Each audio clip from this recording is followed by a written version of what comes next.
again, I'm gonna read them off. Our top call that we've had for the month, 911 call or proactive call, are traffic stops. So that clearly tells you in the past 30 days, we have conducted 187 traffic stops in the district. That is a lot. What does that say? That means when you're calling us, telling us that there's speeding going on out of control in neighborhoods, we're taking that and we're conducting traffic enforcement. When there's our main thoroughfares, our Falls of News, our Six Forks, Capitol Boulevard, way up north by Perry Creek, Strickland Road, all these roads that are highly traveled, we're taking traffic enforcement. That's a proactive effort. That's not someone calling in for a traffic stop. That's officers actually going out, conducting traffic stops, conducting speeding enforcement. We do it ourselves at least once a week. Ourselves, I say the community policing unit, we do it at least once a week and just kind of target areas where we know are high complaints for speeding violations and kind of reckless driving. Yes, sir. Is there still an enforcement unit? There used to be an enforcement unit that moved around the city. But trust me, and they're still here. You guys are doing it locally now. Yeah, well, everyone does, but yeah, there's a specific unit of the motor guys. They ride the motorcycles. They are literally, that is their job, is to go throughout the city and also conduct traffic enforcement in specific areas. Does they also respond to complaints if there's a high level of complaints? Yes. They'll go to that area. Absolutely, that's exactly right. So it's a joint effort, right? We have specialized units for it, and then ourselves, and then the patrol officers, when they can, right? They conduct it also. So given all the high call volume, to see that the number one call that happens is an officer stopping a car. That's awesome. That's awesome. In between, of course, everything that happens throughout the district. Yes, sir. So are these volunteer officers that are working, freeing you guys up from the day-to-day accidents and all that type of thing? Is that successful? Our volunteer program? Yeah. Oh, absolutely. Yeah. Oh. Because it seems like before it wouldn't even be talked about the speeding stuff. Right. Well, the volunteers don't do enforcement. Yeah, no, I mean, they're freeing you guys up to be able to patrolling. Oh, they're an amazing resource. An amazing resource. They want to do more, but we can't allow you. Yeah, no, I got that. Yeah, it's. No, I wasn't thinking they were writing tickets. No. They are awesome. They help us traffic direction. When there's vehicle crashes, they literally are there with us until we finish the crash. Providing kind of traffic diversion so that we don't get hit. In the middle of Capitol Boulevard. They can't write reports. No, they don't. Accident. No, they don't do that. But they definitely assist, like with minor things where a report is not needed or enforcement is not needed, they definitely do. They're awesome. Yeah, it's a great program. Number two is actually civil processes. So it's Wake County Sheriff's, serving court orders or eviction papers. That's literally number two in our district. Number three is 911 hangups. Someone calling 911 by accident and hanging up. Oh, 911, maybe work. I know in our office, we have to dial 919 first. And sometimes we slip and hit one twice. It's that kind of action. The fourth thing is car wrecks. That's the fourth call for service that we get. That's not even the top. And with all the traffic that we get in this district, for that to be fourth in the list, not bad. But that's 70. So in the past 30 days, we've had 70 car accidents in our district. A lot, but it's not even the top issue that we're having. And that probably goes in conjunction with our top one, which is traffic enforcement. Traffic enforcement prevents car accidents, as you can see, and it's bringing that number down. So that's awesome for the officers. Burglar alarms, that's number 5. Number 6, check on welfare. So someone worried about someone, a relative or a friend, and they haven't heard from them in a while, so they asked us to kind of go by. That's called a check on welfare. Number 7 or number 8, security check is us just conducting park security checks here at night. East State Park, Millbrook Park. It's us going at night and actually checking and make sure no one's trespassing or no drugs are being done or no one's doing anything that they're not supposed to be or be at a park at night. Those are the security checks. Homes, companies, shopping centers doing checks at those locations. So that's part of the top 10. Burglar alarms again, I think I said that already, and then, someone just, talk with officer. Is someone calling in, having a question, or, wanting to talk to an officer about an issue? And that's it. I mean, that's literally our top 10 calls for the district for 30 days. Not bad. Not bad. That's awesome. So I always say, keep up the good work. Mind your property, right? Lock your doors. Don't leave anything visible in your cars. Ensure that I always say, second guess yourself. If you think you did it, maybe I should check. Oh, that's my advice. Don't always feel 100% sure that you lock your doors of your vehicles, lock your home, set the alarms.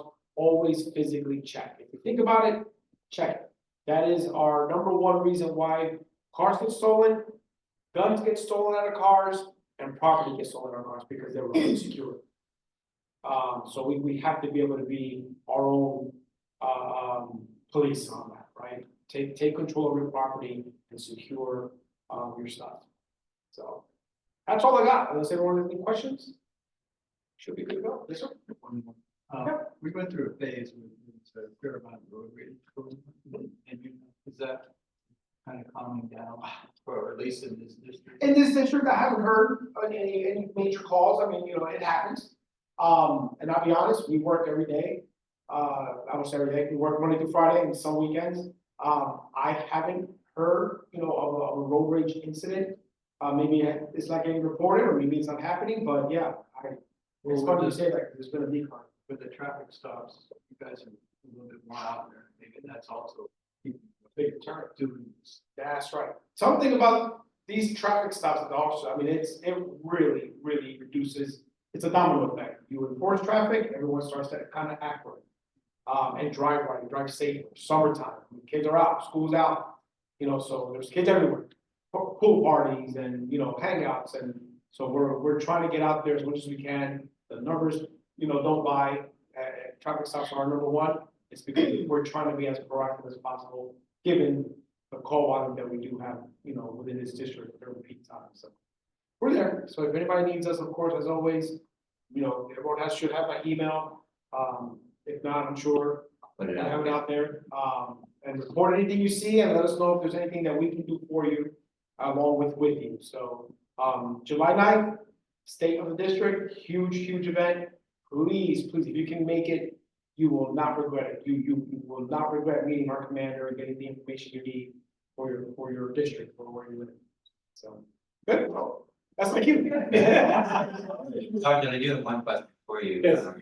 Attended another CAC. One of the residents brought up about panhandling, and I was surprised to hear that there's actually panhandlers being bussed into Raleigh, in addition to just the people that work around here. We typically see the same people all the time. But they raised the issue, and the response back from the police was that they were actually being bussed in to Raleigh to panhandle. Can you elaborate on that, or maybe it doesn't happen in this area? I can only speak for the North District. I have never heard of panhandlers being bussed into Raleigh to panhandle. I can't say that. I can't say what happens everywhere else.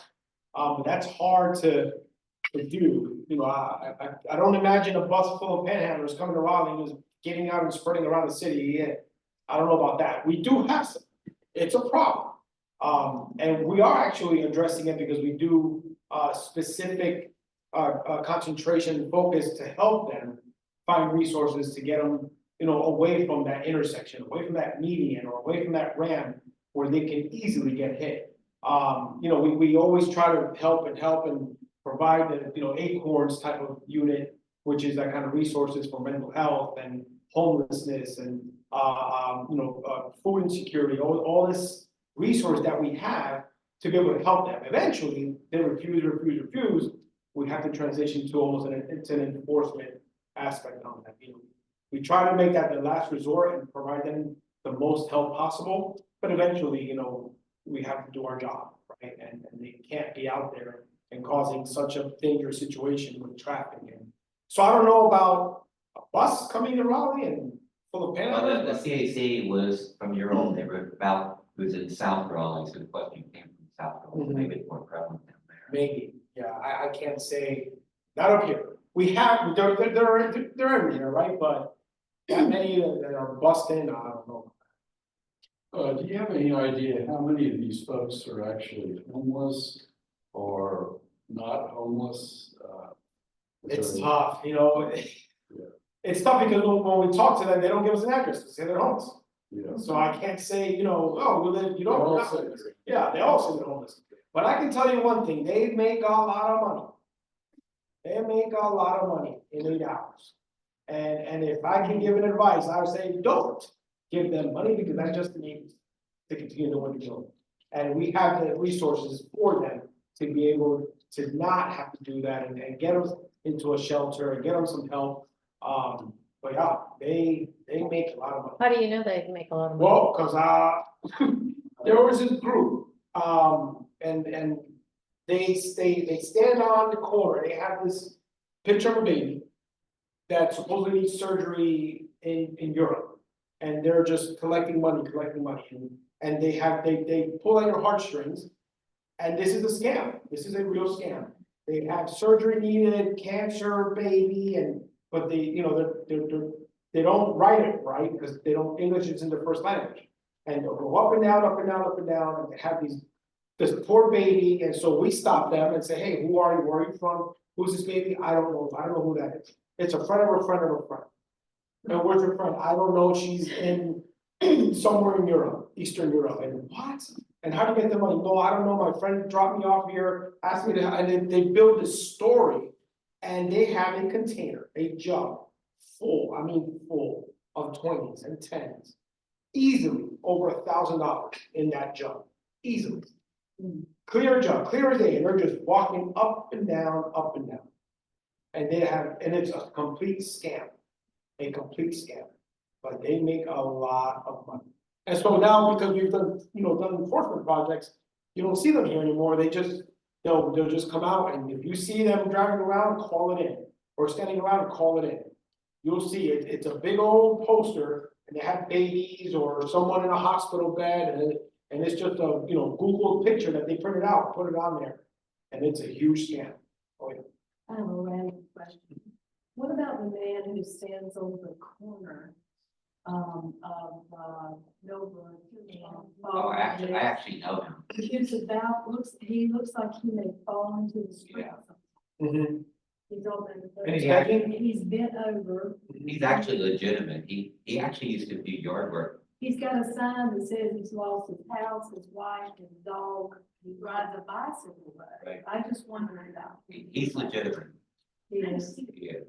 It's tough, it's tough, we try to get them all the help we can, I mean, we do, and they just don't want it,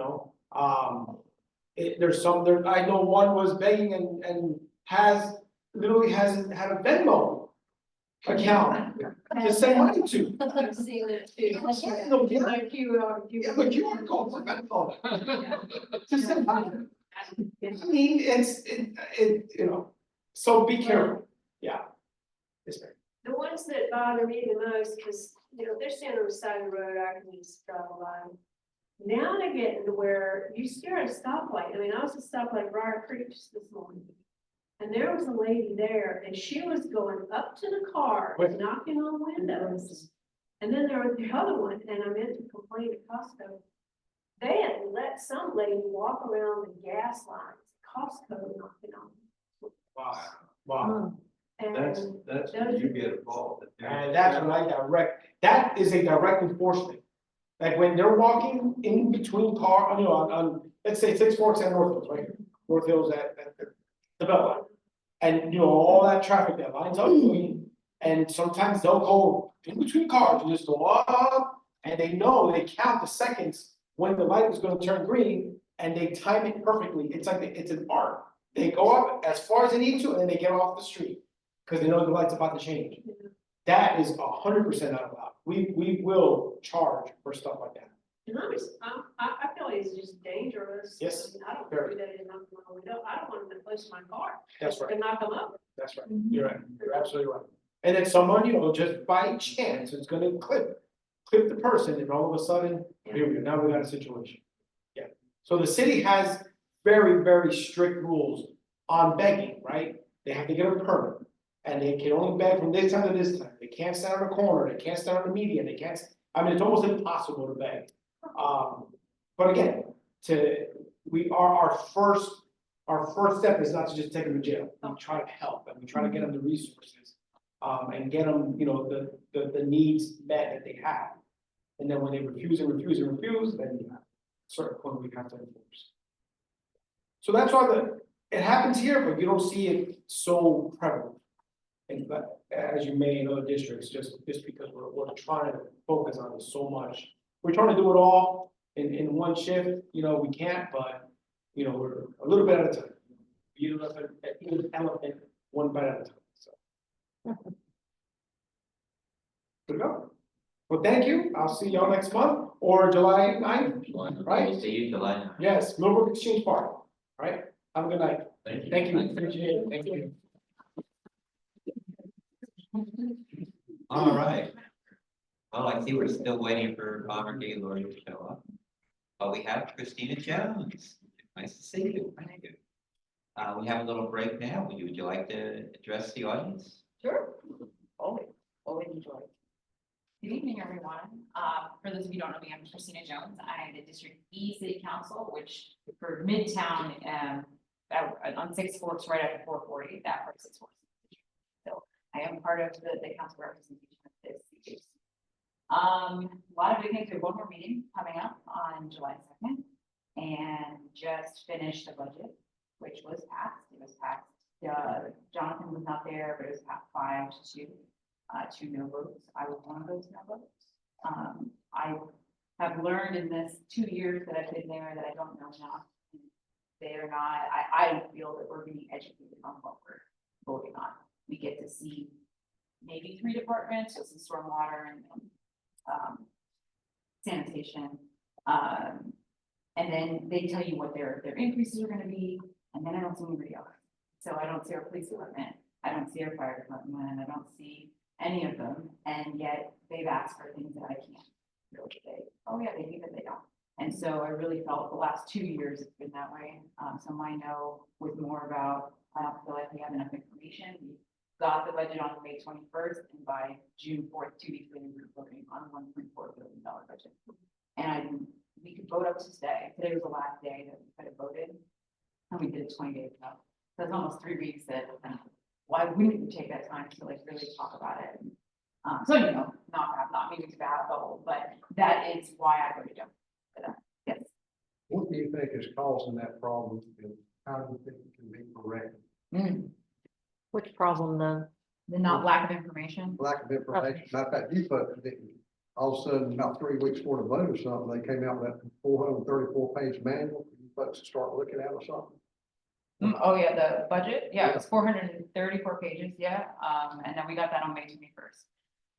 I've asked for different things, something that I don't mean to bore you, but I will say, on our meetings, we have what's called the consent agenda. On the consent agenda, that's a lot of stuff, that's where the money happens, where all the money gets transferred, and it's one vote. So if you were to watch a city council meeting, you would only see it say yay or nay to the consent agenda, which could be 30 items long. I spend my time researching every word of that from Thursday when I had access to it until we vote.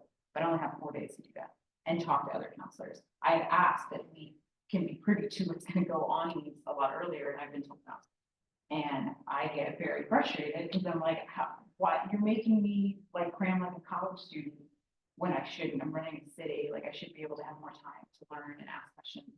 And so I think we need to change that, but I need 5 votes for that. And we don't have the appetite on council. I think a lot of council is fine with the way things are. So it will take more push to get there. But that's how I think we need to start. They need to do more work sessions, more meetings. We are almost 500,000 people and we're a part-time council. So we get part-time work, and we have a $1.4 billion budget. I don't think that works anymore. I think we would on up. Does that answer? Well, that tells me we got a mess there. We trying to figure out, a lot of us, as you know, have been trying to figure out how to deal with that for a long time now. Right. And it's just, we don't feel like the city's being run properly in that respect. And I will not say that I disagree. I don't disagree with that. And I don't want to say improper, like there's something nefarious. I don't know if there's nefarious what's going on, but the lack of information that we as council receive is frustrating. Because I don't. But the department head obviously know what's going on there. Yeah. And some people are controlling him, it appears. Right, that's what it feels like. And I don't know the answer to who that is. So I wish I could answer your question better, but right now I see the problem and we need more councils have the appetite to change it. I'm glad you realize that and talk about it. Thank you. No problem. Yes, ma'am. So that information is just coming from the department, various city staff. On the consent agenda? Yeah.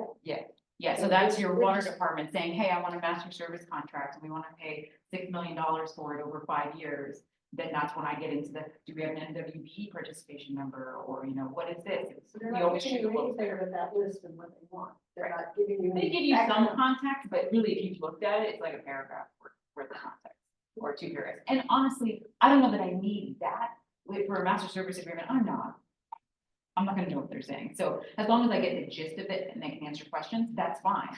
But give me more than 4 days, is my point. Don't make me cram. Let me ask these questions beforehand.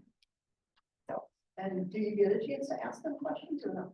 I mean, so it comes on like 5 o'clock on Thursday is when the agenda is released. So I have Thursday night going into Friday and then everyone's gone Saturday and Sunday. And then Monday, everyone's getting back to work. And so I'm getting questions answered. And then Tuesday we vote. So are there times? Technically, sure, but I'm more than likely not done with the consent agenda by Friday. So I can't ask my questions until Monday. It's crazy. I don't mean like that on you. That's not, I love my job. I love doing this. Well, But Christina, I'll offer you one comment. I've always said, if you want to give people's attention to something that's important, you hit them in the wall. And the budget that was passed this year is going to hit them in the wall. There is an average 12% increase in the budget this year compared to last year. That's on top of water rates going up, storm water rates going up. What's the other one that's going up? Basically all the service rates are going up. And you're gonna have to pay for transportation. So not if you're a senior. or under 18. Yeah, so the bottom line is, I think people may not recognize what the budget contained that was quickly passed with 1 minute of public comment for the budget. And that was Until something else they I get their tried to bill, change. and that bill is gonna come out very sharply for the county now, the counties pass their budget. So I expect, even though the council's gonna take a break, when they come back, they're gonna hear from a lot of people about how this happened. And that's when I think you'll get the explanations, you'll get a chance to have a say as to what really happened behind the scenes. And there's a lot of things, to me, that were in the budget that I think they should have given a second thought to. One of the presentations we had here, just so you know, was for the firemen's severance allowance. That I thought you had enough votes to get it done, so I wish you had, So did I. but it was left out of the budget for the following budget year. And to just, I don't mean to jump in on that, Go ahead. that's separation allowance, and that was a budget note, meaning that in October, Councilor Patton was like, hey, staff, I need you to look into this. And they were supposed to come back and give us a bunch of information. Well, we started getting like discussions, some small discussions in March, and it really was no. And I was like, I'm not asking you to tell me that. I need to know the data, give me the data, and they weren't giving it. It was just this, hey, will the General Assembly will be mad at you if you do that? And I was like, that's not my question. My question is, how are 3 other cities in the state of North Carolina doing this for their employees? And they're not getting in trouble with the state. So help me understand that. And then, so that would go back and forth. And then at the last minute, I thought we had 5, and then we didn't. And we only had 4, so we didn't get that.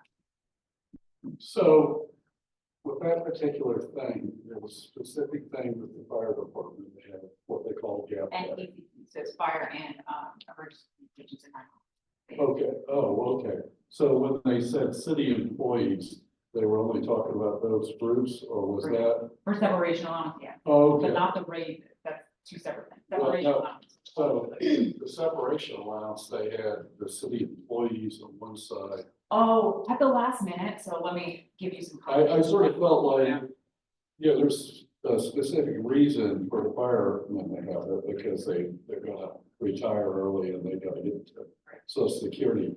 But then I sort of felt like, well, why are they throwing the city employees in? That's So that was not part of the original budget. So the context of that, we just asked for fire and ECC. When we got to April, and I brought it up at a work session that wasn't for fire, but the fire department was there, and so I was like, hey, we're gonna talk about separation law. We still had an hour left in our meeting, and they said, nope, we didn't meeting. That was when Councilor Ford, in my opinion, kind of wanted to lower everything. I don't mean that, that sounded really horrible. What I mean to say by that is kind of a distraction. It's like, hey, we want this, and I felt that was a distraction method, because to do that, to get the amount of data they would need for the entire city staff was more than these two. So it felt like it was just trying to hide that to me. That It not- was waylaid, it was waylaid by the city manager and the mayor. Stormy didn't help, but the votes were there. Could have easily taken a vote, it would have been passed, and it was just a question of how to put it back into the budget and how to move the funds around. Nobody seemed willing to want to do And it. what I want to add to that, and I know I'm saying a lot of words, I'm sorry, but we didn't have the bandwidth to do that for our employees. And they're saying, well, the general fund is gonna be mad at you, mad at you. And then you look at MFDs, which are called municipal service districts, and there was one going through for Blue Ridge. And then the state came down on us for that, so we voted against that. But somehow they felt with the state hadn't done that, we were gonna pass an extra tax on top of everything you just talked about to the Blue Ridge corridor area. And I'm like, how is it that separation allowance can't happen? That's crazy. The General Assembly get mad at us for that. But then what you guys pushed through the Blue Ridge, that's what the General Assembly got mad at. Like, they got mad at you for that, so we couldn't pass it, which I'm personally excited about. But I just don't, our priority, this budget did not represent my values, and which is why I said, not that I have all the answers, because it's very hard to go through 434 pages in 2 weeks and really deeply understand it, especially when you don't have time. You don't have the time between, we started in October this year. And where I think, and I know you went to some of those budget sessions, and I did too, what was missing was they gave you this platform and you got to say your wants and likes and wishes for the budget, which is great. But we didn't have follow-up to say, hey, what do you think about a 3.8 cent per $100? How do you feel about that? That's gonna result in X amount of money. We didn't do that. So it's like, we can't just say, oh, I told you and I came and had a party and that counts as engagement, because we haven't finished that process yet. So I'm hoping that that gets better. You know, I'm gonna work to make sure that that is something that we can follow through with. But I'm sorry, I'm battling. I'm gonna say it. I'm so sorry. Right. Thank God, where you were. Christina, I don't want to put you on the spot. I'll get to you in a second, Steve. You're the liaison between the city and the CAC. And I, Well, not officially, but I'm making, yeah, that's not an official thing yet, because CAC kind of decided they want it that way. no, we did, we decided. But nobody tells. Well, that's what I was gonna, that was the point I was gonna make. There is a communication breakdown. Because the city meets with selected members of the RCAC. And it's not a transparent communication. So I was wondering if you could just quickly just summarize where you see us going Sure, as a CAC organization. no, I'd love to. That's gonna be it's gonna be a longer discussion. Can I take his question first and then I'll? Yes, Go okay. ahead. Oh, I can make mine longer. No, I'm sorry, you had 4 minutes. By the way, Steve is out there with recreation for, Oh, ouch. Was that there? I said you're being nominated for the recreation board. Yeah. Yeah, Oh my God, I'm super excited. so it's the next, well, we'll see in July, yeah. So I mean, I hear 2 things here, because I was in EMP for a long time. But a volunteer. So when you get into things like pensions things and the gap and everything like that, to a lot of people, those are no brainers. But that got stopped at the city manager. And there's a few things that have stopped there. So I hear like 2 issues. Number 1 is things are getting stopped, probably where they shouldn't be stopped. Number 2 is council, much like our state legislature, are a bunch of part-time people. And so, you know, when we get to a certain threshold, is it time to think about a full-time council? Is it time to think about a full-time mayor? And, you know, so the accountability, I guess the biggest, the hardest thing is that accountability there for something like fire and EMT and, you know, emergency responders. Which, just to give you a further point of context, we haven't added new firefighter positions since 2014. So our population has skyrocketed and we have not added more security personnel. The reason why officers can't go is because they're understaffed by over 100. And that's based on 2014. So you would actually just, we should have 1,200 officers. So the unfortunate thing that didn't happen here, I guess, and I guess that's my question, was there any thought around council if I'm going to push that particular issue back? Because I know council heard on it, but Wait, we're talking about separation laws? yeah. Well, Was it there was an council's opportunity opportunity for that to to bring it happen? to, it's them saying we don't want to, really. Because we Right. didn't have so yeah, we had the votes to get it, a vote or a budget note passed to make it happen. But in the meantime, in the middle of they lost votes, so now we don't have the votes to bring it to anything else. I think we are gonna talk about it, and it's been kind of kicked off to next year to have a deeper discussion, and I'm gonna be pushing really hard to, no, let's make sure it's an actual discussion and not just, words. So, and back to CAC. All right, so CACs, Briefly, all right. We have been working with CACs, and when we were dismantled, we became separate. We were not funded by the city, we were not held by the city. So for 3 years, we lived in this world. That's where Larry and I got to know each other. Now we are here. Remember, there were conversations within our own leadership that did not want to be part of the city again. So there was this, we want to be an independent, we want to be a grassroots organization. So when we did finally bring them back and recognized on February 4th of this year, we, council, is trying to respect that want of CAC to not be absorbed completely. And we've been meeting, not with its electors, it's been with your chair of the organization and the people he has decided on, and that is nothing that we can control. So I have to go with what the organization has put forth as the body of people who will pretty much negotiate what we want to do. I have asked every month to be at that meeting. And no one. you're not there either. No, your meeting, the Oh. CAC meeting. I have asked every month, please send me an invite. I will come, I will help explain all this, I will help do this, and you guys have not brought me. We keep saying that, and it's been 3 months and we haven't, so that's frustrating, because then I meet with the group. We meet with city staff, and I lay out options, and I say, here's this, what do you guys wanna do? And we send it back to you. That's gotta be y'all's decision. And then you gotta come back and tell me what it is. And that's where that. Like so I said, there is a communication breakdown because we don't get a menu of this was offered, do you feel, how about this way or that way? It doesn't come back that way. Right, but again, that is not the city's responsibility. That is CAC.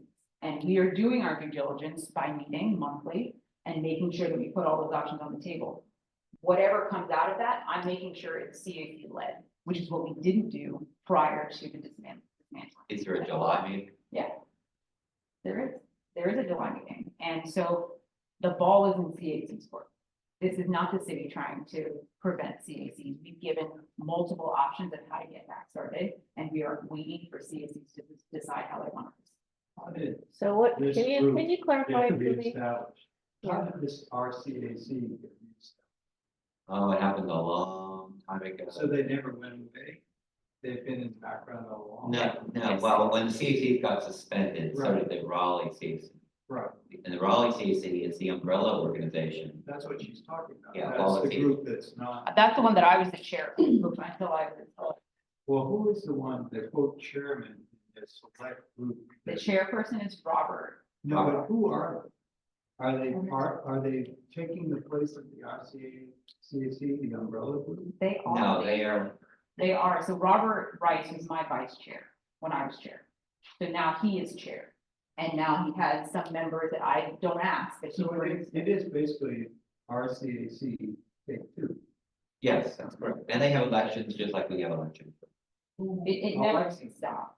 The membership, the CAC membership, which consists of, I get it wrong, but I think it's 2 officers. It's past chairman and current chairman of the CAC.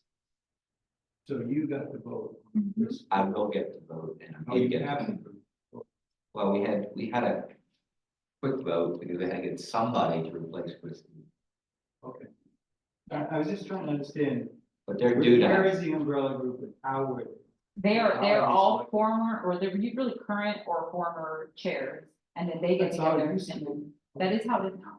And it's the same. It's still the same, it Nothing never has stopped, changed that way. it never stopped, so that is, yes. Larry, this makes it sound like the CACs are dragging their feet and holding the process. I don't wanna get in, I don't, like I would Christina, say that the CACs have been under the impression that the city staff is holding all this up, because we've been told we couldn't even have meetings with them. Now, just in the last month, they talked about, and they brought Robert Rice on. And I think you probably were with him. So, The staff has There- not there is ever a- said we cannot meet, the staff. there, I'll just leave it at there is definite communication breakdown between what's decided at the RCDC meeting and the way forward, and the way it's coming back from the meetings being conducted by the city, coming back to us. There is definite communication breakdown. And I just wanna make very clear, that is not the city. And to fix that, it sounds like the way to fix that is to put you in the same meeting with us and we'll see what we do. As I have that last 3 months, yes, And I asked, much I can appreciated. tell you that I asked at least 4 months ago. So, So yeah, this is all in CAC's court, It so will we are waiting for their direction forward. I think the big question is how we partner with the city. And there's two thoughts. One is that we align ourselves with the community engagement department, or we align ourselves the way it used to be with housing and neighborhoods. And I think that's, Those are not what's being laid out as options. Right. What is being, and I that's where the breakdown. don't know if I will only go as far, so if you want me to stop, I'll stop and we can talk. I'd like to hear that. Oh, okay, Yeah. okay. So the options we laid for in the last meeting were to say, part of our motion was that we were gonna pay $300 for the Zoom account for our organization. We don't have a place to put money because CACs are not incorporated. They are not a nonprofit, they are nothing. So we have no way, I can't give Larry a check for $300 in the city. I can't do that. And so we said, all right, here's your option. You can partner with a nonprofit. You can find a nonprofit to partner with it that can be that person, that organization that accepts that money. And then you are completely independent, of which we then could do a liaison role for council so that you have your own organization, but have direct communication with council. So we said that's an option. The other option is to stick with what was going to do, which was the community engagement network. That gave a list, and there was a list, that Taisha did back in April of what each option gave. If you were part of the community engagement network, you got money for mailing, you got, a staff, it wouldn't have been per CAC, but for the organization, you should have a staff and liaison. But CACs did not want that option. They did not want the community engagement network. They wanted their own, so we created a third, column of what we could do, and it didn't include those things. So part of our last meeting was us laying those options out and me saying, what in the community engagement network column are you missing? And they said, no. And I said, cool, so can we please do this? So it's an easier lift, because this we're set up to do.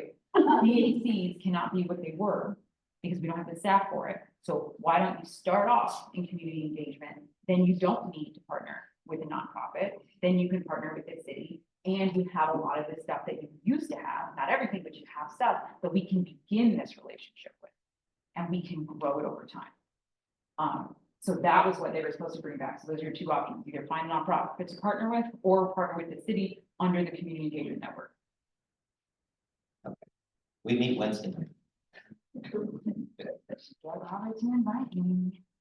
CACs, we all got sort of reinstated about 4 months ago.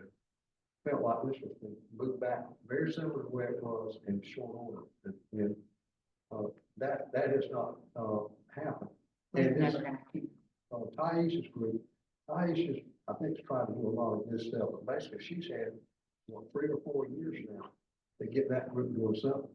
And most people feel like nothing really constructive has come out of that group yet. And they're spending a lot of money. They have a van. What? They have a van. Yeah, 350,000 on board. Here's the What question group that are I, we talking about? I'm sorry.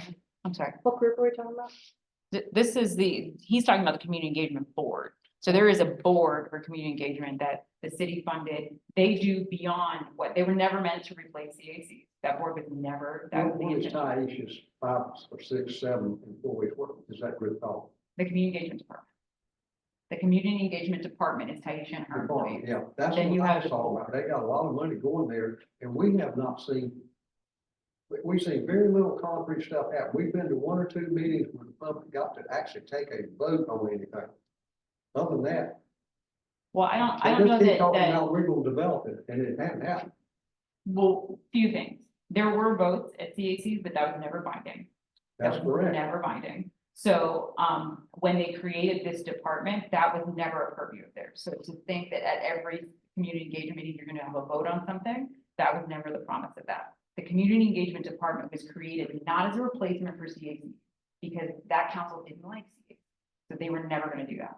What this was created for was to ensure that every department, from stormwater to, fire or whatnot, had an eye for engagement. And so they are there to increase the engagement for every department.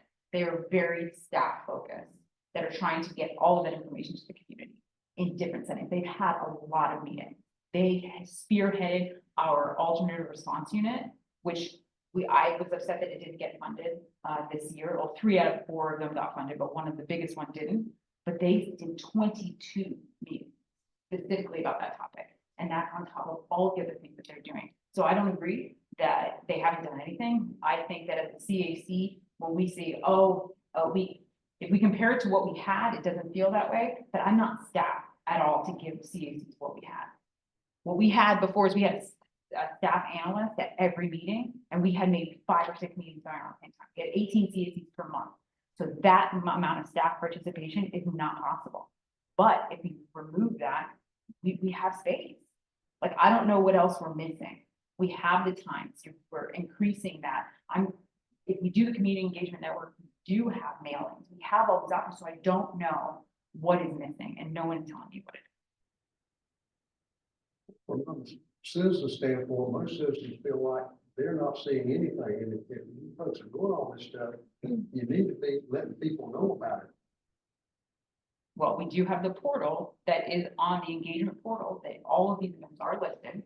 So we do have it there, and we can always do better at getting the outreach out there. But when you look at that events calendar, we're in a lot of places. So I can't say that it's nothing. Do I hear you? And I understand that there are some things that people may not know about. There's stuff that I don't know about too. I get it. And we can always get better. But to say that we have done nothing, I don't agree. Yeah. It's an interesting topic here, I'll say that. I'll go for days, no worries, but I'm moving in. Do you have anything else? And this is something I've noticed before, and I brought it up when the community engagement people were actually throwing time. I think one of the underlying issue is they are doing a lot of stuff. A lot of times we don't see them. Part of the disconnect is with on the communications and marketing side of those folks. I don't know if they're helping to promote what the engagement people are doing. That's a great point. And could we do better with our communication? For sure. Well, and the flip side of that is, one of the problems that we have is that there's too much full communications. You know, Full like, communication. there's full communications. There's not enough push right now. What do you think would be better than full communication? Push. I mean, that's the thing. That's where it falls back on the common people. So for example, there is some good stuff, like you can sign up for, all these cool emails, and I get them all. You know, I sign up for different ones, and I get cut back because of that. At the same time, are a lot of people aware of it? And that's the disconnect. And I think that's where it falls on the communication department to do more push, you know, in terms of making people aware. And I think it's with I think it's even with council to a certain extent, to make people aware of those tools out there. No, and I don't disagree, but what I'm asking is give me something specific that you, when you see it, you go, wait, or what else should we be doing? When you, I guess one of the things, how do you do it? I mean, one of the things is probably a better media outreach. And I realize it's hard because local coverage sticks. Are you talking about on the television? No, I talk about total local media. So, you know, unfortunately, you got one person covering, you know, council, for example, wait. But, you know, I think the town department has to figure out a way somehow, and this is what their job is, to do the engagement on push things, figure out those things where they can get attention. And you know what I would love, so I'm gonna sidetrack for a second, just to give you some background. When I started council and I realized they didn't give me a book to teach me, I said, cool, I'm gonna go to every department. So every department I have gone to in the last 2 years, and they give me a 4-hour tour. So I can pick up trash, I can run calls with the police and fire, like, I've had an amazing time. My last one was with communication. So what I would say, when you have these, please never hesitate to email them. I am not gatekeeping any of that information. If you have a critique or a great idea that you want to get forward, find out. I want everyone to be open to asking the questions of the people who can really answer. You know, I can always stand here and be like, oh, sure, I'll get back to you. And when are we gonna, you know, I have no idea when we're gonna do it. You have the power to email the communications department and say, this is a whole I see. And they're responsive. I think the part is that we need to do a better job of coming up with those stories, with the real stories. But we push out that bring people in, you know, it's the classic, and my background was in community relations and corporate So communications. we need your critiques, we need that conversation, I need that for the department, And that's because they would love it, like, tell me a story. You have your neighbor's dog that's turning 20 years old, and you want to tell them, say, hey, can you do this? And if they can, I'm sure they will, but we have to stop being afraid of that conversation and knowing or thinking that any one of us on council is a superhero, because we're not. You guys are the superheroes who have every availability to email directly that question, or email me and I'll forward it on, and we'll get those answers. But I never want you guys to live in a world where you're like, oh, they're just not doing it. Let's find out. Let's find out. Christina, just to I'm sorry. follow up on what Steve just asked you, there's been a constant request into the communications department to create something on the city website for CACs. Even if it's nothing more to republish what's in the archives. It says, here's where I live, what CAC do I belong to, who do I contact? So The let's simplest talk thing about that that for a doesn't seem to second, occur. because when I worked with CAC over the Christmas break, and we came up with a motion, that was not included. We had 3 things, and that was not included in that motion. So the reason they're not doing that is because council has not given them direction to do that. But when we put that motion together, that was not in that request. Okay, and that was a fault of ours, just so you know, we had 4 major demands to bring the city and the CACs back together. We simplified that list as much as we could to make it easier for council to bring us back. So a lot of the things that we asked for got dropped by the wayside. It's time But to. not by us. No, I'm just saying, it's time to open up the discussion and maybe sure that we're touching all parties and all inclusively to move forward. That's And all. I think that conversation has to happen at CAC. And when that then moves up and that becomes its own motion, then we can have that conversation. But just when we go back to communication, they're not doing it because they haven't been instructed to do so, because that wasn't part of the request. Point taken. Comments about the community engagement board. Mhm. I've been to 4 or 5 of those meetings. And I can't tell much of anything worthwhile is being accomplished there. And you probably observed like several of those people have gotten very frustrated and feel the same way, and they have resigned from the board. That's what we are seeing happening there. What you won't find me do is criticize a group of volunteers for spending their time with us. I think that they are working on following up in public comments. They worked on stuff to present to us. They did. Is it something that goes exactly as far as we want it to go? No, they're also a brand new board. They're the newest board. So trying to find out what they need to do and how to do it is still in process. Again, that was not created to replace CACs. It's a group of people who are working on increasing engagement throughout the city, and that takes time. So I have heard, you know, that I know the people who have resigned and that they're frustrated. And unfortunately, that's life. They're trying to figure out what to do and work together, and we need to give them the space to do so. I don't know what it's gonna eventually turn into, but I'm at the meeting. I'm see me there. I'm gonna sit there, I'm gonna listen to the conversation. I enjoy their conversation. And that tension that has caused some people to leave, and that's unfortunate, I don't like it, but they're breeding and they're creating something that's hopefully gonna be the basis of what we grow off of. And in support of that, one of the biggest problems with local engagement is that people don't get engaged until something happens that affects them directly, or totally pisses them off. And in the meantime, they sort of sit at the status quo and they're kind of okay with it. You know, people are much, like to get much more engaged on state issues and national issues that don't impact their daily lives. So, you know, one of the biggest problems is, you know, so for the community engagement guys, they're going to places, and I sort of see, you know, I sort of watch where they're going. They're going to places where there are serious issues and people are engaged because they're annoyed, because there's issues going on, things like gentrification and stuff like that, and that's where they go. So it's a different function from what the whole CAC concept was, as you said. So, you know, it's more an issue of people actually engaging other people, and some of that happens more than they were. I think they're trying to find that spark. The next door, there's 340 people in Hickory Hill on next door, and there's 12 of us here tonight. So, you know, that's kind of an And I issue know that that- council isn't gonna fix, and the city can't necessarily. I can say that for me, what's so inspiring, and why I love my job, is finding that spark in you.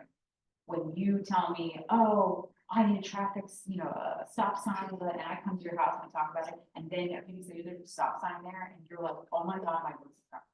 That's what I live. That's what our community engagement department looks for as well. And they're out there trying to figure out, what can I do to get more interested in your local government? Please tell me. And that they're not always gonna run into people who know what that is. And that's exactly what's saying. And I really admire them for going out there and trying. There's gonna be a lot of no's, just like when you canvas, you not keep a whole bunch of no's when you canvas.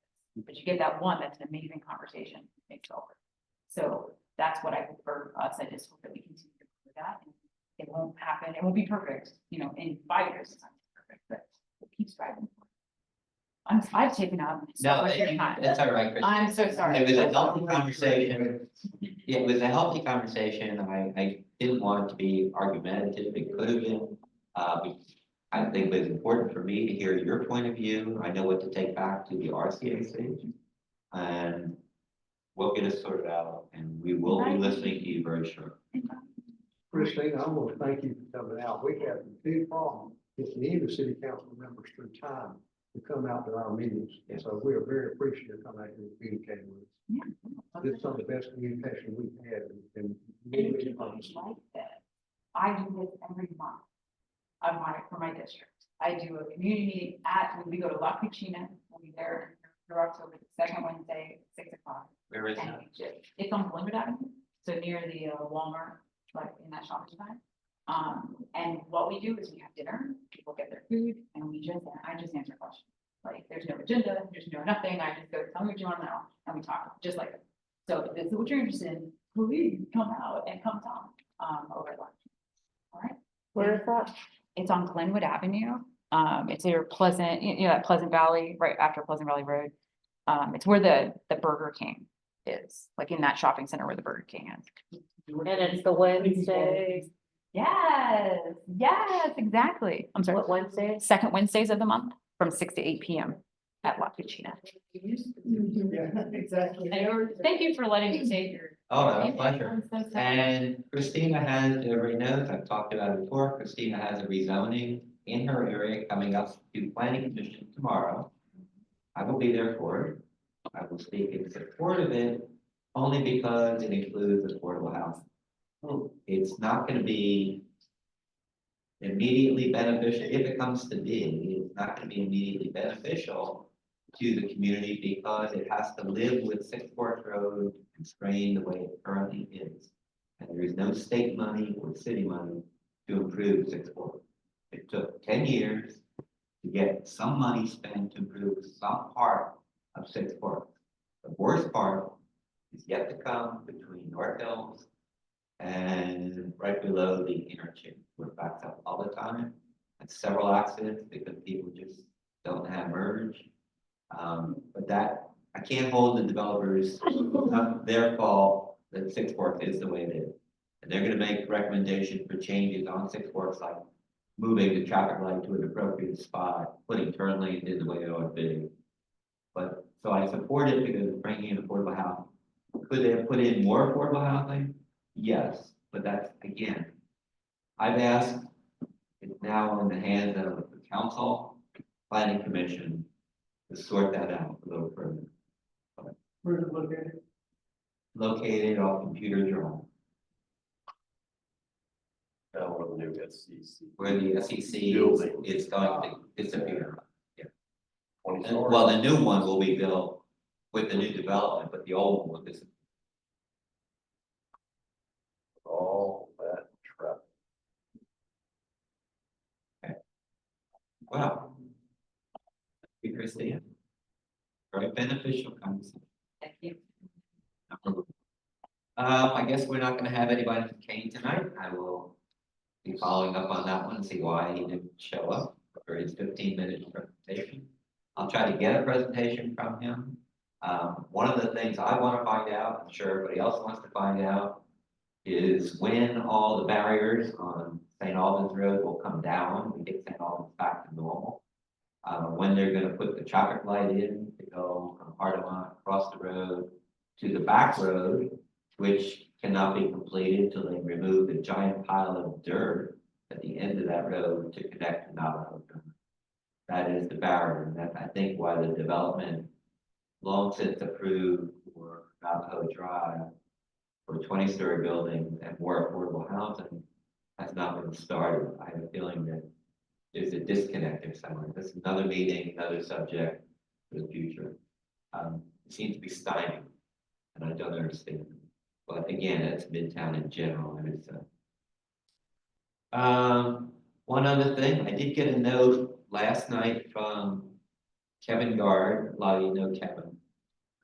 There is, I should just share on the screen. I'll do that. Share it.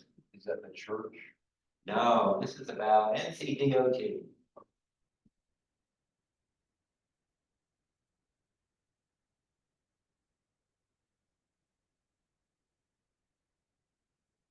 You can't see much of this.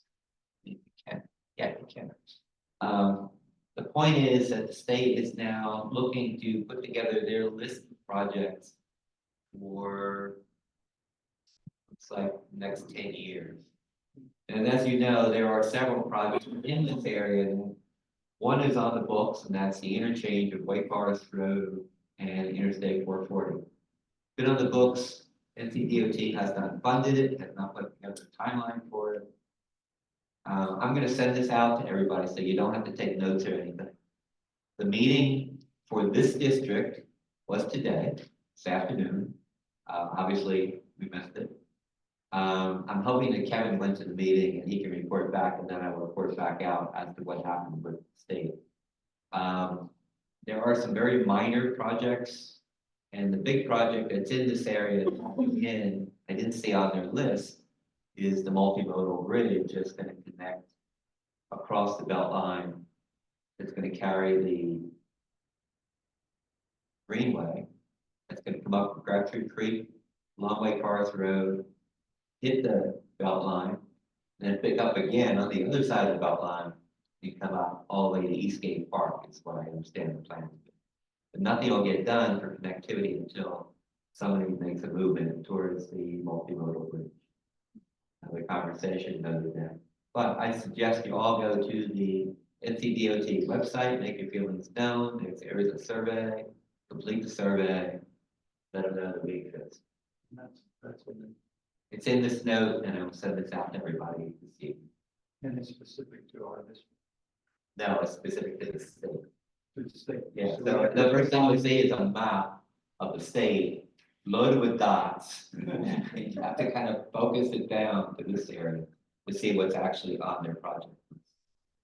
It's not easy. It's not, That's great, but it's not a simple, it's a you large can't data say set. District 1A, you know. Yeah, that's you not can't, necessary. you put your zip code in, narrow it down a little bit. So that's my tip, is to do that. what if you, since you're familiar with it, what if you pinpoint I will do that. the precise location? I will so do that. We're not just, because we're gonna go look at it. I will do that for you. That'd be good. Thanks. Oh, I'm sorry, David? I mean, you can unmute yourself, I think. No, you have to. I did. David?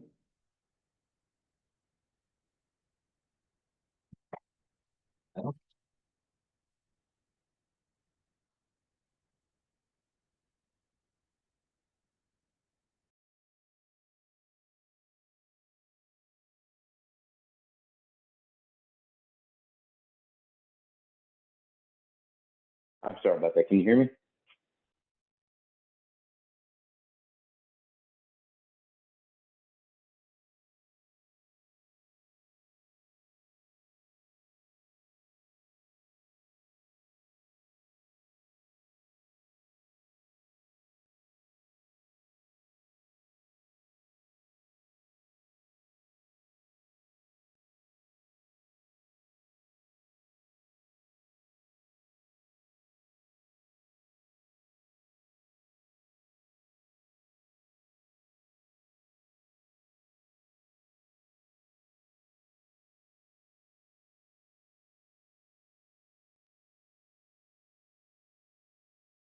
Hey, I think I lost audio.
There you go. All right. David, can you hear us now? I think so. Can you all hear me? Yes. Yeah, no, I was just making a quick comment. I'm sorry to interrupt when you were talking about the affordable housing in sixth floor. So I was just pointing out that Missing Middle is, as we saw in the last city council meeting, is doing fairly well as far as a program that basically costs nothing, didn't require a housing bond. About 10% of the units, it turns out, are qualifying or meeting the definition of quote unquote affordable. So anyway, I consider it the program that seems to be working from my perspective of working. I hope we don't over tweak it. David, you're not coming through clear. Can you make that, can you restate that? Well, I was just happy. Missing Middle, as we saw in the last council meeting, right? They said 10% of the units were affordable. I consider that a positive for a program that basically doesn't require bonds. So you had mentioned supporting a rezoning for providing affordable housing. I was pointing out we've got a program that's also doing fairly well around that goal that costs basically nothing. David, first of all, I'd have to argue whether Missing Middle is providing any affordability, but this is a separate private development asking for a rezoning that's including affordable housing. No, I understand. I just, around the discussion of affordable housing, again, Patrick Young qualified 10% of those units meet the criteria and the definition of affordable housing. So you have a program citywide supporting infill that is providing some affordable housing and a lot of very needed market rate housing. So I would say that I think it's a great program.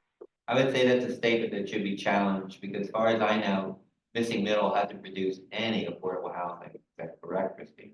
So Patrick Young was not telling the truth when he presented this to City Council? Missing Middle has provided 10% affordable housing. Yes, it has 200 units. 200? Yes, 200. That's my point. This is why, to be honest, this is why Livable Rally and the CACs aren't really worth bringing back, because when good news is presented, it doesn't get shared out because it doesn't fit certain people's narratives. Is that available, is the report available? Right? Yes, it's all on board docs. It's It's all on on board board docs from the last city council, okay. and it says that in there, so yes, you will. No, not what it says, the data that you use to compile. Um, Or is it just? You can always ask It's for just that. his presentation. you gave. Well, we have professionals as our directors. I'm not gonna insinuate that they come up and lie, like, I it didn't is, say they lied. it I is- really was curious about where the data was, and if they presented data as part of the report. no, we did not have the specific cases, but you are more than welcome if you wanna know, to follow up on that, and we can get that information to you, but that was not part of the presentation. Okay, that's all I'm asking. So there's nothing, the data really wasn't, you didn't, or the council didn't review it. We did So not that- review the data. It is available on. It is. Yeah. I can only tell you in Midtown, there's only one project that's been approved to change the foreground. This will be the second. It's approved. But that's not missing, so we're talking about two different things. It's So not that's, missing metal, he's correct. mentioning, but we're finishing that conversation, which what he's saying is correct.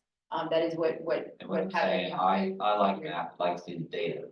That's fine, That you're- hasn't- but again, these are things that I'm like, you want it, and I totally agree with you, email Pat Young and say, hey, can I see the data? And we'll send it to you. One of the things I get routinely from planning staff is the number of projects approved for affordable. Now, that is a good point. So David, I would, and it's not a challenge, but I think it's something that we need to keep our minds open to. It has been approved for 200 units, but not one of those have been built yet.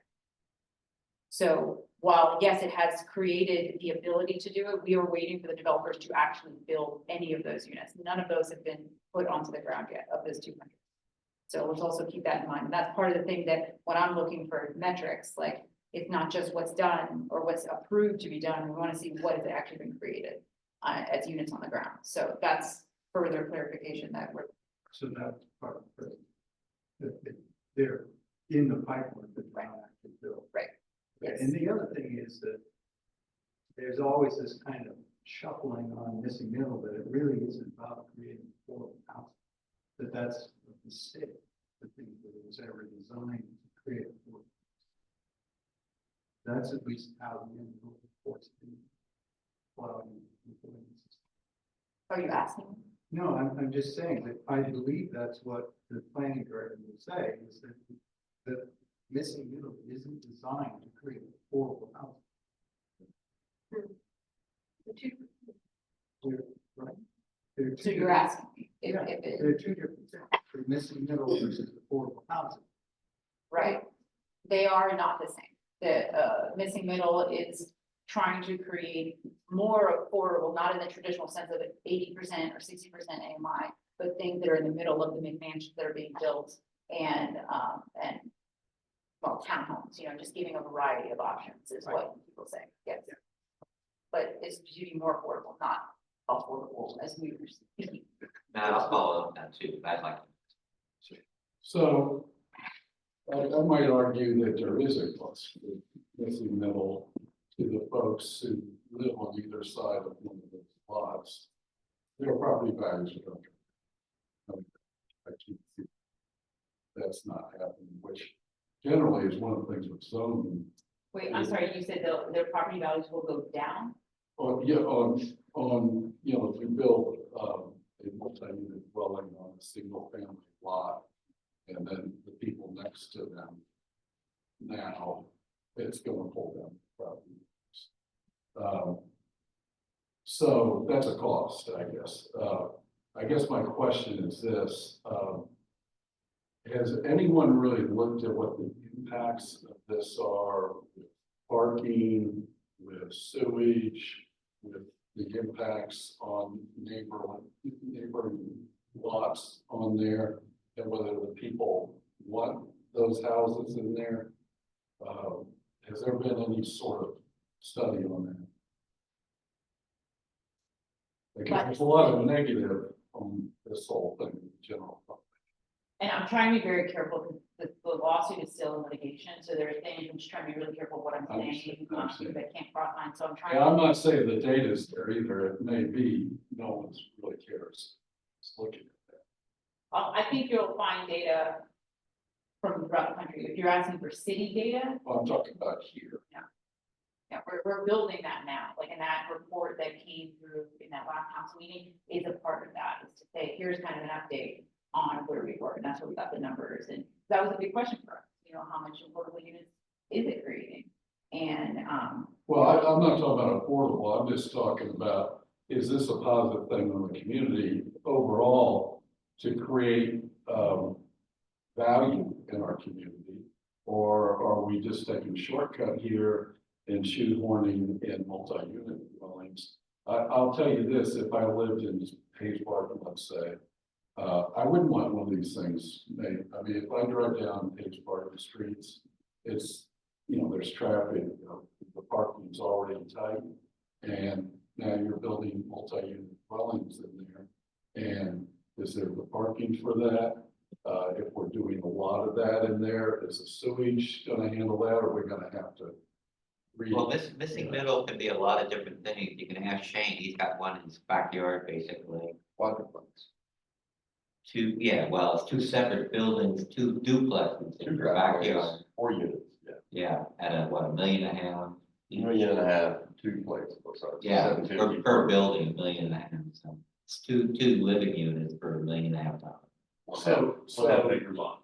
1.5 acre lot. No, 1 acre. 1.5 acre. That's missing middle. And the only people that got notified are the people within 100. Yeah. Can I ask?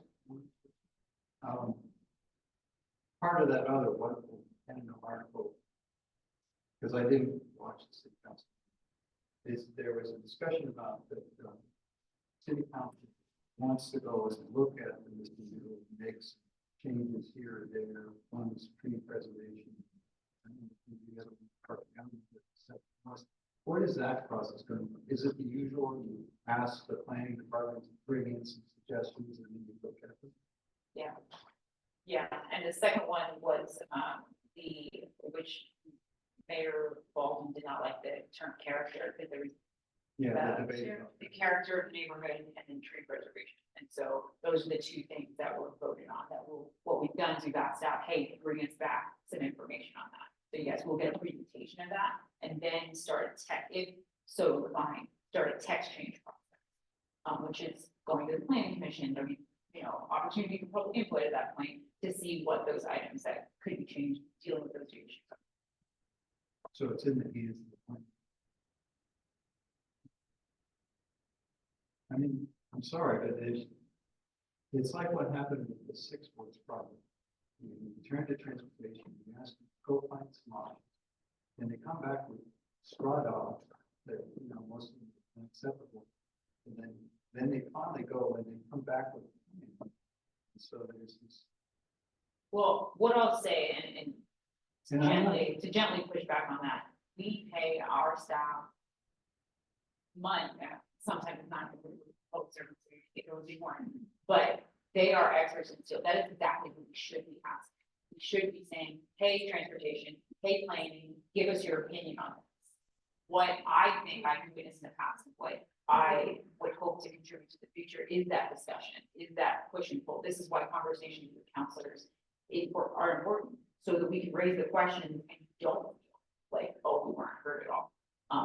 I would say that previous councils didn't do this and couldn't have, which is why it's frustrating.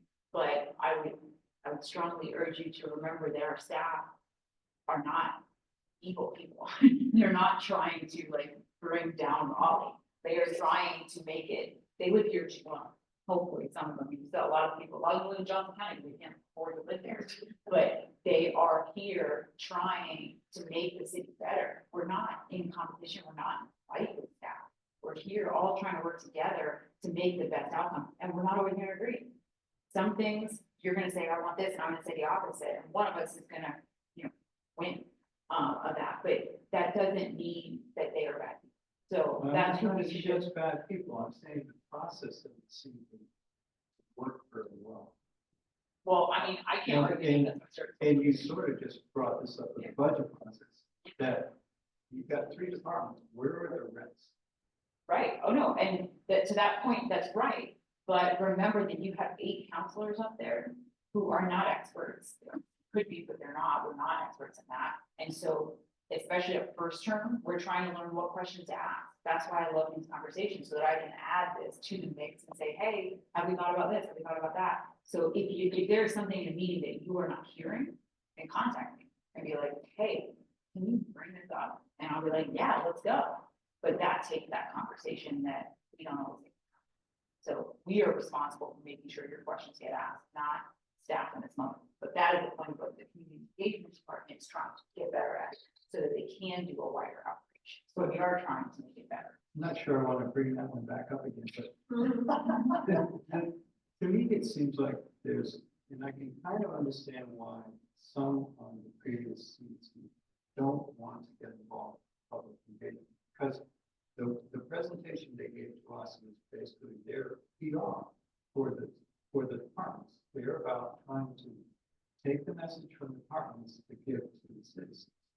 And the CACs were, at least my experience, they are a forum for all the people that live in an area to come and bring, voices and questions. So there's a difference between having it come from the top down and the bottom. And how we vote, because we have Well, we seen, don't have the bottom up anymore.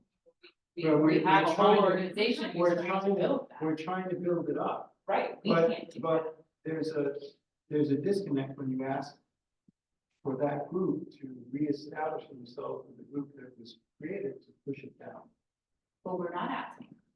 I'm meeting with them Well, he's separately, giving you the public perception. but I'm giving you reality, which is, I'm not doing that. I'm letting CACs be as whatever they want to be, and I'm letting them lead the way. No, So we're not pushing anything down. There is no top-down approach. There is an option the where they community do, engagement is a top down, which is why they're not part of it. They get to choose. but the only option, the two options that the CAC, the RCs has is they can go find a non-public department, or they can go to the community. Those were two options that I brought. They have not brought any other ideas. So if you have another idea, give them that, and then they can bring us I'm to just me. saying, and I think that's why they kind of worked.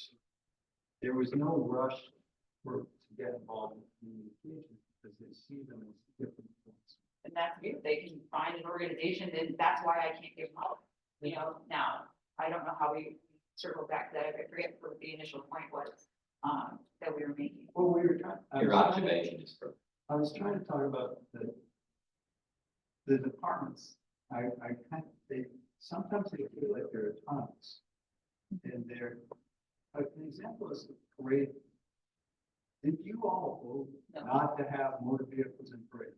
That decision just came out, it seemed arbitrary, I don't know where it came from. It had But never you changed. all- We had never You all voted did to just allow. vote recently to allow. So, We did not. no, just now. We That allowed, was a when city they council brought, vote. that was not what the city council vote was to the new, safety regulations. It was not to allow, it was to say, hey, here's some safety regulations that will go in place for strictly vehicle parades. Okay. We did not vote on any permit, because that is not a city council decision. No, That is technically a staff level. So what we voted on was a safety manual that they are creating for vehicle parades. That's what we voted on. So is that an executive decision that the mayor could step in? She has no authority to do it? She can't do anything without budget. Now, can Okay. she manipulate staff to do what she wants? Sure, I mean, any of us could. Yeah, But but she doesn't have the authority to overrule that. It's totally expected. If any of you have ever done special events, which can absolutely drive you crazy, like road races and stuff like that, it's totally not, the council has nothing to do with it. It all goes through special events office. Same thing in Durham, Wilmington. I mean, I've done marathons and stuff like that. You're dealing with city staff. That's it. The council. Well, they could step in, they No, could, they they could really- vote and They, but it has to come up from staff, and the thing was, the staff, I felt so strongly about this when it happened. Staff turned around and was in a very difficult position with this parade issue. Because you had an organization, okay, who was responsible for operating the parade, okay, which was with Raleigh Merchant Association. Shop Local Raleigh. You have an event, and if you've done large events, one of the scariest things you do is you look at your risks. If something horrible happens at your event, you're in a very difficult position. Well, yeah, but. And they end up We being, okay. they end up being, get into a legal issue over it. City staff is responsible for issuing the permit to allow you to have the event. And now they look at this situation where the organization that hosted the event, that ran the event, got into a difficult legal situation and a horrible accident, right? And now what you're being asked to do is give them a permit to do the same event again. If I were sitting on staff and something like that, I would be extremely hesitant because the risk is still there, and I don't know that the risk has been abated. Did they do it as quickly as they should have? Probably not. But did they do the right thing in the end? Probably so. Well, I strongly disagree. We drive millions of cars up down real interstates all the time. We don't shut down the interstate when there's an accident. And there definitely needed to be some stuff to be done with the safety, but that's pretty simple. You gotta inspect the vehicles. And we're talking about something that's Wait, done. I'm gonna stop right there. Who inspected you? Well, we have state inspections right now, but But you, who checks them at the event to make sure? so what you're saying is it's being canceled because, We are understaffed in our. Who is responsible for checking all of that? well, you could So we have, had- you could have the people putting the event do that. That was part of the safety rules. But before that, Okay. before we approved the safety rules, that was our police But department. that took a year and a half to do. I don't disagree that it was a long time. I don't disagree with that. But like I said, what finally came out of it was exactly what you asked right there. We said we can't be responsible for it. Now the event organizer is responsible for it. That puts more cost on them. So now they're frustrated because of that. Now they have to carry more insurance, like 2 to 4 million instead of 1 to 2. That's more expensive, and they're not getting the revenue back. So they're of course feeling the pinch. I'm not trying to, I'm just saying that we have parades, and Rollsville's gonna have a Christmas parade, okay? We have parades all over the country. Now, if it's a question of, well, God, I don't know if I wanna take that risk if I'm the person in authority to allow that to happen. You start going down that thing, we're not gonna do anything. We're not gonna walk out our front door because someone can get COVID. I mean, that's how ridiculous that can get. And you know, passing something for extra safety standards, that definitely needed to be done. But just coming in and taking, you know, a bureaucratic move to do all this, and I realize I've learned something about city council, probably blaming you guys for too much. But it is, yeah, you got to look here, you know, but good gracious, I mean, something like this, there should have been some action taken along. 100% agree with you that, and that's to go back to what I first mentioned. We don't get the information. I got the information about the parade being canceled 30 minutes before it went on. And I guess, I'm sorry, because I'm just adding more, but that's kind of an example where it doesn't seem to be a connection. But the same thing What I happened will with the agree with that. policy downtown.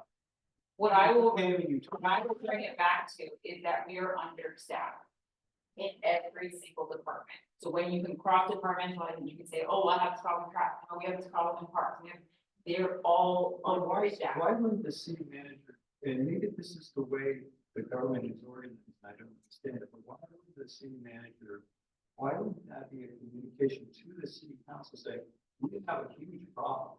We And don't I had to cancel this. I've had to ask those questions. If you look at our financial books from 2020 on, we had a 10% vacancy rate in 2021. As of this year, we're up to 15.4, we had 600 jobs in our staff that were gone. And that was not spoken about unless I sat there and said, why are the vacancy rates? And asked every department, what is the vacancy rate here? It's not told, and it's frustrating. I get pissed off because we all have issues that we may have with the city, but we're not having the conversation of how to solve it. We solve it by paying our employees. We solve it by increasing and making sure that we have people here to do the things for you. I'm not changing your potholes. I'm not fixing any of that, but the staff is. And we don't have enough people doing it, so now it looks like we're not doing our job. Well, I'm trying to hold it. what I, and this is very important for, I'm really glad to hear this. What I'm hearing is that you guys really aren't getting the data to know what's going on deep. And you can't govern unless you have that data. Otherwise, you're just like up at the state level or the federal level. And here's the budget. You got, 2 days here to study this and come back with any comments. And this that's is it. the most tangible form of government that you guys have access to. You can try and reach out to your federal and your states, but they're all, we are here to do the things that affect your daily lives. And to your point, and to what we were talking about earlier, we are only part-time. So you've got, I've made this my full-time job, so I'm able to do this, but you have everybody else who's working. Councilor Pat works 10-hour days and still reads every single thing. Like, she amazes me because I would not have the bandwidth. So it's those things that residents have to decide as these things come up with for your election, which sure, it's time we talk about. When we talk about going to full-time, if you, when in your mind as residents, is it time to move beyond the same old thing? Because if we do things the exact same way, you're going to get the same result. And if you're frustrated now, in 5 years, really. Whitney, I don't want to cut you off. Oh, I'm sorry, but can I say You one are, last you are correct. What's that? And Christine, to Christina's benefit, there are many, many, many situations where they don't get information in a timely manner. I From the think city that's the manager, problem. it comes up all the time. They do, council does the best they can, but they don't always get the best information to work with. Which is why I don't understand why we're not in resync our city council meeting, why that whole thing was tabled. Sure. I would have voted against that, or I did vote against that. I was first in favor of it because I represent 100,000, each one of us represents 100,000 people. And to say that I. Part-time, Part-time and and our. your council members. So I was so excited, said, yes, let's move it to 3, that can like cut us down and it would be great, blah, blah, blah. What I realized in looking at the data, because we did get data for that, was if we chose to do that for 2026, we'd have to draw the maps. So we'd have to redraw our map, tell you, hey, you're in District D, hey, you're in District A. Cool. Then in 2030, 4 years later, we have to do it all over again for the Senate. So I chose not to pursue that at the time because we didn't do deep digging as to 3 instead of 1. We only did the data on 1 seat. So I was like, let's spend this time doing the data so that we can really get an educated, what is the best number? Not just what Christina would like to see, but what is going to work. And we don't have to confuse residents and make them go, oh, you're District B this time, the next election, you're going to be District C. And they would be so frustrated and justified. So I think that's The idea was right, the timing was not right. the timing wasn't right. Yeah, I still think we should increase, but we can't do it now because we're gonna have to redo it in 2030. So It's gonna go. limit the amount of confusion was the reason I voted again, why we tabled that one. Yeah, I don't understand that, because having lived in Wake County as long as I have, and having 4 kids, Wake County schools redistricts your kids, no matter how many times they've already moved schools, we're gonna move them again.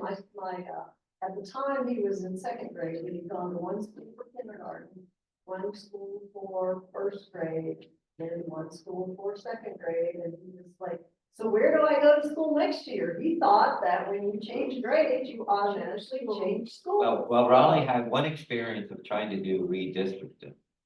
And they did it by committee. They did not have the best information to come up with the conclusion they came up with.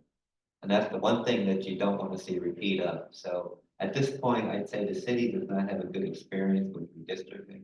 That's why the proposal was actually to use a consultant, a better informed, well-known consultant to do redistricting. So the timing is just bad.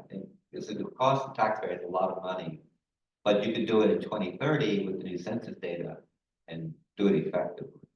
I think that's the point. Just one more. Going back to the governance issue. If city council was full-time, would that begin to create more of the governance of the city, that our elected officials are more involved with city staff. Because they would have more time. In my opinion, yes, but the other half of it is that we as residents have to get educated. Because, yeah, you can make us full-time, but if you don't study and understand who you're putting in office, and we just made it 4 years, like that, so that's why I didn't push full-time status at this moment, like that was something we discussed, but I didn't push for it, because I was like, I'd much rather you give me the time, the 4 years, to learn it and really understand it, because I don't think, like, say for the few that have been on them forever, you know, Mary Ann and Corey, they're in dead set, they have theirs, and like, the rest of us are fairly new. And there's no way that even if they were here, like Jonathan and Stormy in 2020, that was a whole different world what they experienced. And so we're all learning together. And so I said to myself, and I think it would be easier for us to extend the years, and then in the later future council can decide to take full time when we've explained to the residents why. I wanted to finish what I was going to say. I don't see how you can govern properly if you don't have proper management information. That's what I'm hearing from you on this. It's a board of directors essentially.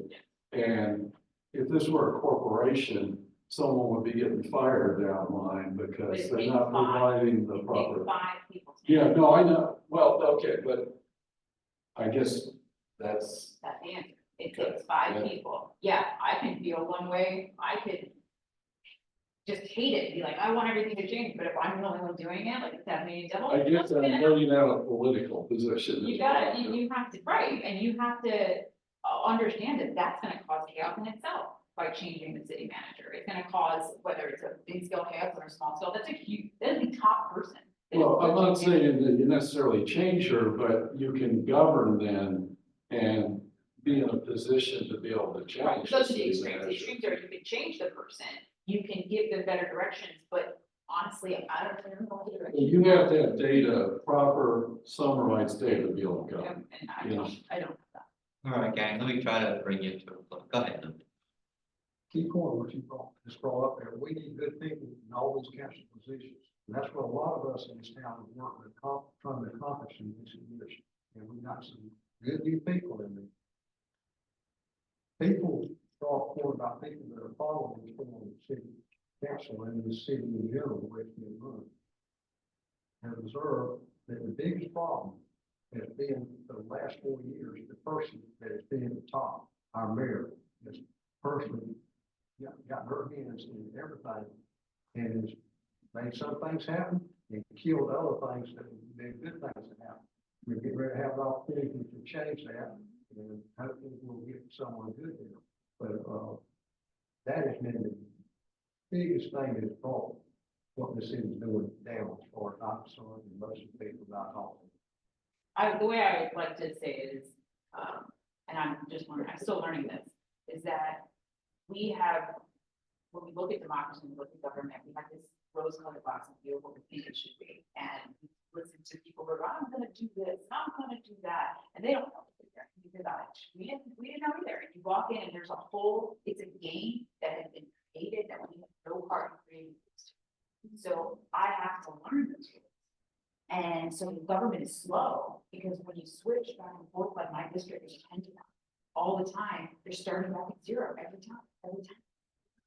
So until we get out of that, until we start understanding that it's the whole culture that has to change, and understanding that these politicians who may just either aren't involved, invested in all this, they're relying on staff. Make sure that how do we make sure that relationship is doing what it's supposed to do? I don't have the answer to that. I don't know. But we need more, we need to keep having conversations to understand each other. I'm sorry. Okay. Now can I bring you to a close?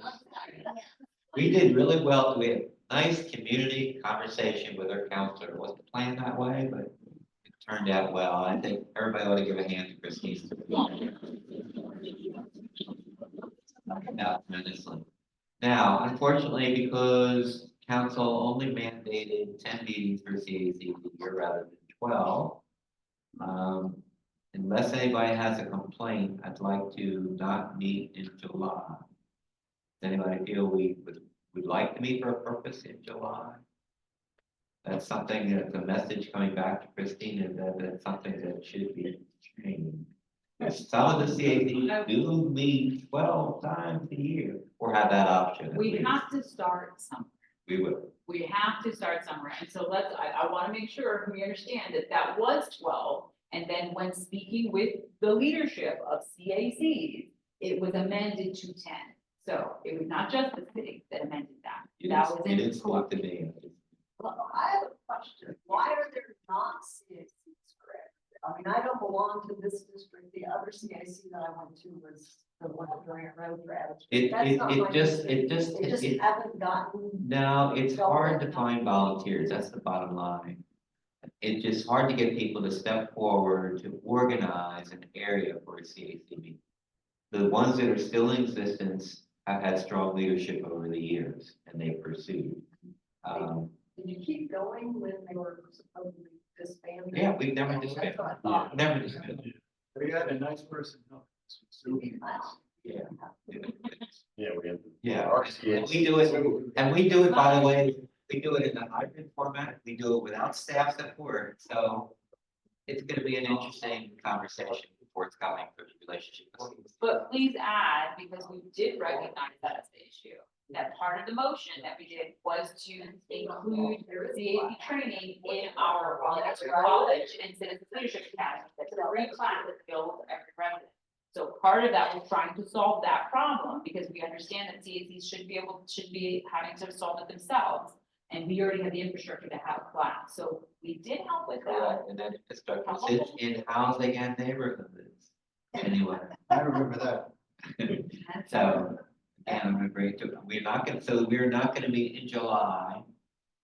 And we probably will have 11 meetings, not 10, because come December, one way or the other, we will probably do our social life. Oh, that's good. Yeah, that was a good time to have counselors come. We can have People coffee. just- Yeah, let's do the thing. Big B. And we still haven't celebrated the Doubles. return of CACs, and we still need to do that. The Hillsborough Way, they had a big part. Great stuff. Really? Pay for theirs. Anyway, that's still on our docket of something we should do. Is there anything in particular, any topic in particular, anything that you guys would like to see us address that we've overlooked? Kane, one way or the other, we will get information from Bonner Gaylord specifically. I don't know what happened to that follow-up. I did forget one thing. The Neuse River Park, which we've had a presentation about twice, is having their grand opening this coming weekend. There wasn't enough stuff going on this coming weekend. I can't remember the dates. Christina, you may know the date. I think it's probably Saturday, but definitely you can look it up. Falls of Neuse River Park. And they are having an open house. I'm not sure where the open house is, but the park itself is going to be open for people to actually come and see the park and see their doing. So I advise you all to go to the park system on the website, look up the open house. It's coming. And I will send out about NCDOT tonight. Anything else anybody would like information on? And Steve, I don't want to forget, is there anything as far as I got none. you got? Yeah, development has seemed to. There's been, no, it's been a community connector for, since it was invented. Yeah. And, yeah, so, I had, in 2024, I had that one meeting and you and I were the only two that showed up. Yeah, that's right. And it was a no-brainer. I mean, it was not a big deal, but, we're there. I'm curious tomorrow how many will be at the planning commission meeting, about 6 4 or something. I bet it'll be 2 or 3 people. What was it? I won't be one of those. I'm sorry. I'm going to just take a quick poll. I've given you the traffic complications with the project. I've given you the benefit of the affordable housing with the project.